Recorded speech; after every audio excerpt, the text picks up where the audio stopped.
வலியற்ற varicose vein சிகிச்சை எளிய 30 நிமிட செயல்முறை 7279487335. தெலங்கானா மாநிலம் ஹைதராபாத்தில் 108 ஆம்புலன்ஸ் வாகனத்தை திருடி சென்ற திருடனை 120 கிலோமீட்டர் தூரம் வரை துரத்தி சென்று காவல்துறையினர் மடக்கி பிடித்தனர். ஹைதராபாத்தில் நிறுத்தி வைக்கப்பட்டிருந்த 108 ஆம்புலன்ஸ் வாகனத்தை திருடிய நபர் விஜயவாடாவிற்கு ஆம்புலன்ஸை ஓட்டி சென்றார். இதுகுறித்த தகவலறிந்த போலீசார் சோதனை சாவடிகளில் தடுப்புகளை ஏற்படுத்தி ஆம்புலன்ஸை மடக்கி பிடிக்க முயன்றனர். ஆனாலும் சூர்யாப்பேட்டை வரை சுமார் 120 கிலோமீட்டர் தூரம் போலீஸ் பிடியில் சிக்காமல் ஆம்புலன்ஸை ஓட்டி சென்ற அந்த நபர் சித்தியாலா அருகே நடு ரோட்டில் நின்று ஆம்புலன்ஸை நிறுத்த முயன்ற போலீசார் மீது மோதிவிட்டு தப்பிச் சென்றார்.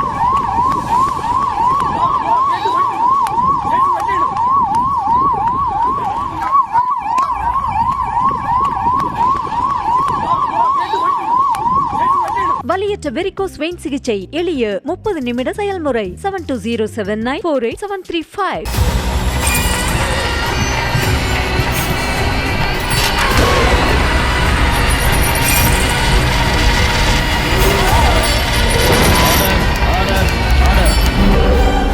குற்றங்களின் மறுபரிமாணம் நிகழ்தகவு நமது நியூஸ் தமிழ் தொலைக்காட்சியில் விரைவில்.